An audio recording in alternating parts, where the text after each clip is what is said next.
La mission se poursuit, battre toutes les équipes anglaises, tel est l'objectif des Parisiens. Aujourd'hui encore, elle se poursuit. Évidemment, ce match, cette demi-finale va se jouer sur deux phases. Ça, c'est la première phase qui vient de se terminer en faveur du Paris Saint-Germain. Il ne reste plus que la deuxième phase qui sera un match retour au Parc des Princes. Donc, le Paris Saint-Germain part vraiment favori déjà en termes de score, 1-0 en leur faveur. Et en plus, ils vont jouer à domicile, donc ils ont beaucoup plus d'armes.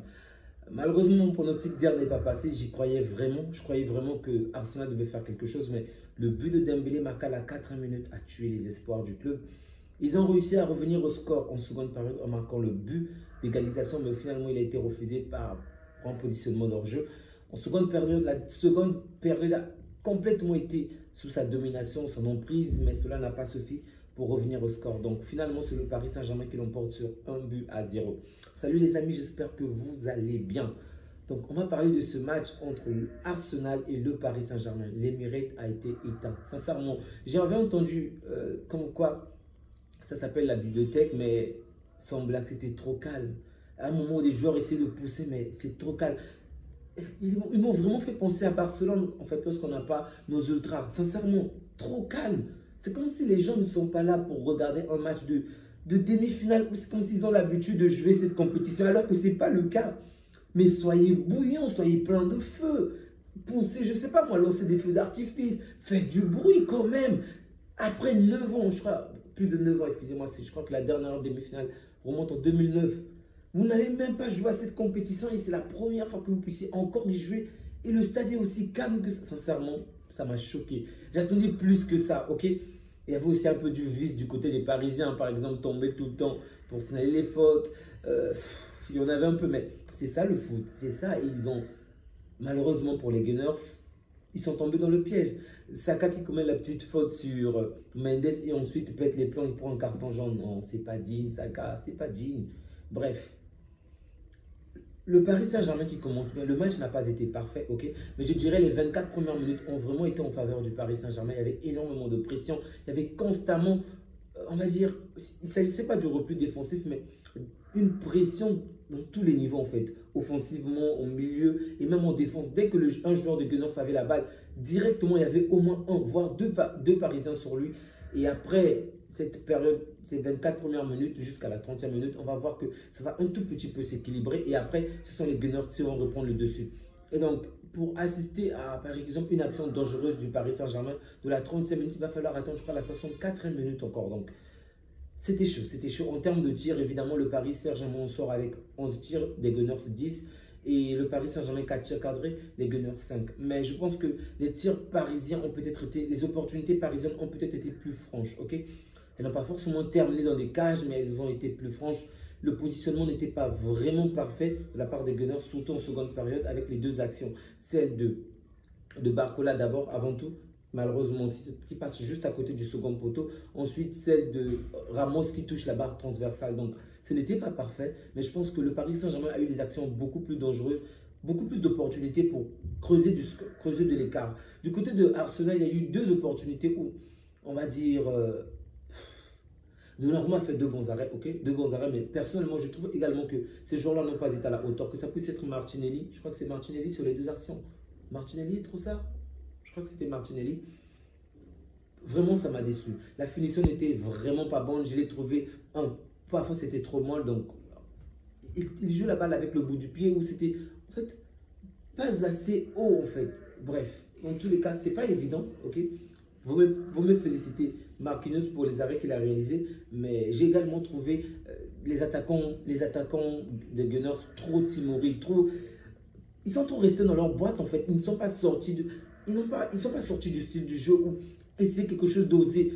Vraiment, je ne les ai pas trouvés bons aujourd'hui, en toute sincérité. Saka était l'ombre de lui-même. En première période encore, il essaie de temps en temps d'apporter quelque chose. Mais en deuxième période, alors que Arsenal a eu la large domination de la seconde période, il n'a pas existé. Je crois qu'il crée une seule fois le danger. Au final, c'était quelques minutes plus tôt, en fait. Il y avait déjà un hors-jeu. Donc, du coup, ça n'a servi à rien. Sincèrement, à rien. Saka n'a pas été bon. Je comprends les Gunners. Ils ont énormément de joueurs blessés. Ils ont dû composer avec l'absence de Partey qui est exclu. Une fois encore, c'est sa stupidité, comme je l'ai dit lors du précédent match. Bref, ce n'était pas bon. Je pense qu'au match retour, il aura certainement un meilleur impact parce qu'il va mettre de la pression, il va mettre du pep. C'est vraiment cette force physique, surtout au début du match, que Arsenal a énormément manqué. Parce qu'on voyait, même dans les duels, le Paris Saint-Germain était au-dessus. Sincèrement, j'étais choqué de voir Arsenal être à domicile aussi faible. Vraiment, j'étais choqué. Surtout lorsque tu vois les statistiques. C'est la troisième fois que Arsenal puisse perdre à domicile. Toute compétition confondue. Rendez-vous compte, la troisième fois. Il n'y a que Newcastle, West Ham et là le Paris Saint-Germain qui vient de battre cette équipe à domicile. C'est choquant de voir. Alors que vous avez joué contre des grandes équipes, les City, même si City c'est pas sa meilleure saison. On appelle Liverpool. Rendez-vous compte que Liverpool était chaud au début de saison et même après. Mais vous n'avez pas perdu. Et c'est contre... En fait, ce n'est pas le fait que Arsenal ait perdu contre le Paris Saint-Germain. Ce sont les 24 premières minutes que je n'arrive pas à m'expliquer. Vous jouez à domicile, vous êtes aussi faible. C'est comme s'ils avaient peur. Je peux comprendre. Offensivement, le Paris Saint-Germain est peut-être pour l'instant la meilleure équipe dans le sens où on marque plus de buts. Ok, on a plus d'efficacité. Mais lorsque tu retires nos 3 joueurs, et même là, on va se battre avec Ferran Torres qui est peut-être sur une bonne lancée, mais le Paris Saint-Germain a plus de variété, ok? X peut jouer à la place de Y, Y à la place de X, c'est ce que je veux dire. Les joueurs peuvent facilement changer de place. Et on l'a vu à un moment, Dembélé s'est retrouvé à droite, au centre et quelquefois même à gauche. Donc, ils peuvent tous échanger des postes. C'est ce que Luis Enrique veut. Et de notre côté, vous savez très bien la politique de fliquer que tu restes dans ta position par rapport à ton pied fort. Donc, le Paris Saint-Germain est très bien armé offensivement, mais les Gunners sont mieux armés défensivement. Et on a encore vu en seconde période de quelle manière le Paris Saint-Germain était vraiment étouffé. Ils ont pratiquement joué la seconde période dans leur camp, dans la moitié de leur camp. Mais offensivement, ils étaient trop nuls. C'est ça le problème. Au milieu du terrain, en seconde période, ça a quand même tenu, je pense. Même si Merino, je pense que s'il était sur le plan offensif, il aurait peut-être mieux donné. Mais ça a quand même tenu le milieu de terrain, en deuxième période, je précise. Et du coup, un gars comme Odegaard qui devait être plus important offensivement et même Rice, ils ont joué le milieu en fait. Parce qu'un certain Partey qui joue le milieu n'est pas là. Un certain Mourinho qui devait peut-être être placé en attaque n'est pas là. Du moins, il est descendu plus bas. Et Trossard n'a pas été bon dans le dernier geste. Martinelli, n'en parlons plus, n'a pas été bon dans le dernier geste. Du coup, offensivement, c'était vraiment regrettable. Quant à Saka, on te dit aujourd'hui que Saka n'a pas joué, tu seras étonné. Mendes était trop calme. Mendes était calme, Saka. C'est pas possible. Mendes a joué la carte défensive alors que je vois souvent Mendes aller en attaque. J'ai pas vu Mendes en attaque aujourd'hui parce que Saka est resté là. Si Saka essayait peut-être d'être plus dangereux, peut-être que Mendes également devait essayer de creuser dans son dos. Et du coup, il devait avoir de meilleures occasions. Sincèrement, je dis même tellement trop sincèrement.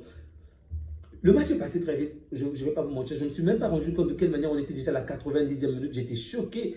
Mais bon, j'aurais vraiment souhaité qu'on puisse prolonger le temps parce que c'est passé trop vite en fait. C'est passé trop vite. À un moment, c'est le Paris Saint-Germain qui domine. Ensuite, c'est l'Arsenal. Mais dans tous les cas, Arsenal, pour moi, n'a pas été assez dangereux. Surtout que tu joues à domicile. Vous m'avez déçu, Arsenal. Bon, je ne vais pas vous mentir. J'ai une préférence pour Arsenal par rapport à la finale.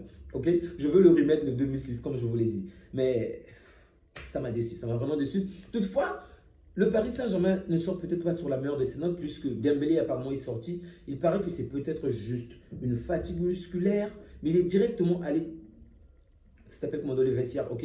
Il est vraiment allé à l'intérieur avec les médecins apparemment.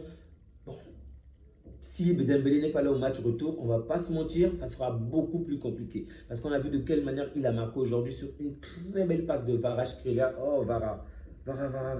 What?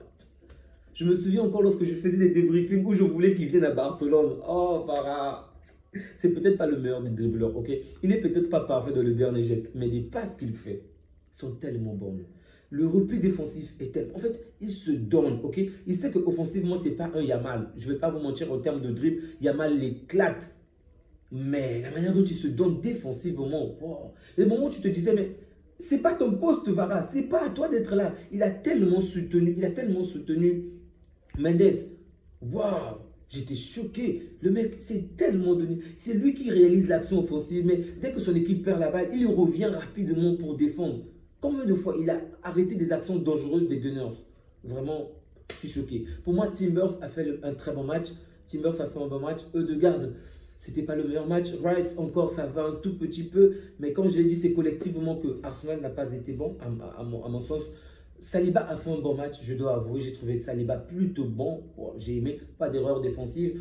Patron, vraiment. Même lorsque Doué va dans la surface, il a pratiquement tout fait. Saliba vient, il tape. C'était très bon. Saliba, très très bon. Bravo. Ne rejoins pas le Real. Renouvelle ton contrat avec Arsenal. C'était un très bon match. Quoi encore? Mourinho, j'aurais vraiment souhaité qu'il soit plus offensif, vraiment qu'il réalise plus d'occasions. Mais comme je vous ai dit, j'arrive d'un côté à comprendre Arsenal. C'est ce que je disais hier déjà.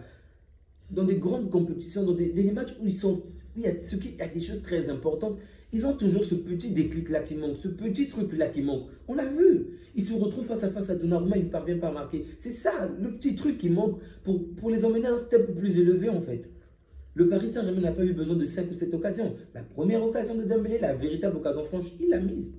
C'est pas la faute, je précise, c'est pas la faute du gardien. Rava a fait un très bon gardien. Pardon, il a fait un très bon. Raya a fait un très bon match. Je le précise, mais Dembélé était trop fort. Dembélé était trop fort. Le Paris Saint-Germain. Mais en toute sincérité, c'est vrai que les deux équipes sont bonnes, mais aucune des deux équipes ne m'a inquiété. J'ai suivi pas mal de journalistes, pas mal de médias qui disent que le gagnant de cette équipe, le gagnant de ce match, donc l'équipe qui va se qualifier dans ce match, c'est certainement celle qui va remporter la finale. Peut-être, tout est possible pour les quatre, ok? 25% pour chacune des équipes, 25% de chance, je veux dire. Mais en toute sincérité, j'ai pas été impressionné, ni par l'une ni par l'autre. Je ne vais pas vous mentir, pendant les 25 premières minutes, j'ai trouvé le Paris Saint-Germain intéressant. J'étais pas waouh, impressionnant, choqué. Non, non. J'ai trouvé le Paris Saint-Germain impressionnant. Mais c'était plutôt Arsenal qui m'a plutôt déçu. Par rapport à une telle rencontre à domicile, c'est plutôt ça. Mais sinon, je n'ai pas non plus été bluffé ou quoi que ce soit. Non, Arsenal, il y avait vraiment de quoi marquer en fait aujourd'hui. C'est ça le problème. Il y en avait vraiment. Il y avait vraiment des opportunités. C'est juste que offensivement, c'est pas une grande équipe. Je vais vous dire, c'est pas pour critiquer Arsenal, mais je veux dire, offensivement, Arsenal est trop limité. Vraiment, c'est trop limité. Je n'en veux pas l'équipe parce que je connais le contexte. Il y a énormément de blessés, donc je le comprends. Mais bon, il va falloir que Arteta trouve d'autres moyens pour survivre au Parc des Princes.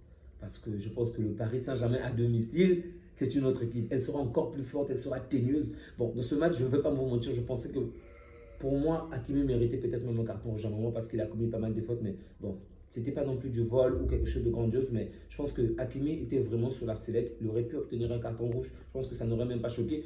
Ça ne m'aurait pas choqué en tout cas. Mais bref, le Paris Saint-Germain a fait le match qu'il faut. Bravo à eux, ils se sont qualifiés. Mais ce qui m'inquiète également par rapport à eux, c'est l'ancienne mentalité. Celle de se croire que tout est terminé. On l'a vu encore contre Aston Villa. C'est vrai qu'il n'y avait que 2 buts d'écart. Mais ils ont failli perdre le match retour. Ok, donc, c'est vrai que là-bas, ils ont joué à l'extérieur. Donc, ce match, ils vont jouer à domicile. C'est un autre scénario.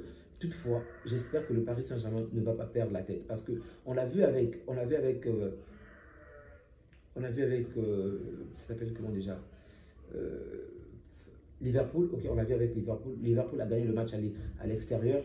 Au final, a perdu le match retour. C'est vrai, le match aller de Liverpool était totalement différent dans la maison où c'est un coup de chance, sur un coup de chance qu'il parvient à marquer. Donc, il y avait déjà une certaine domination du Paris Saint-Germain, mais il faut retenir que Liverpool a perdu le match retour à domicile. Donc, il va falloir que les Parisiens puissent vraiment être adroits au match retour, qu'ils ne puissent vraiment pas se relâcher, parce que cette équipe des Gunners va faire le tout possible pour rester dans la course. Et je pense que je vous donnerai mon pronostic du match retour avant le match. Je vous donnerai mon pronostic de la qualification de l'une de ces équipes au match retour. Les amis, on reste connectés. Demain, on va voir la grande équipe taper l'Inter. On va la chicoter encore une fois. Chicoter, chicoter, chicoter. Vous allez assister à un très beau match avec de très grands attaquants. J'ai passé une mauvaise journée, mais bon, la soirée a quand même été intéressante. Les amis, prenez bien soin de vous ainsi que des vôtres et que Dieu vous garde. On se dit à bientôt. Ciao.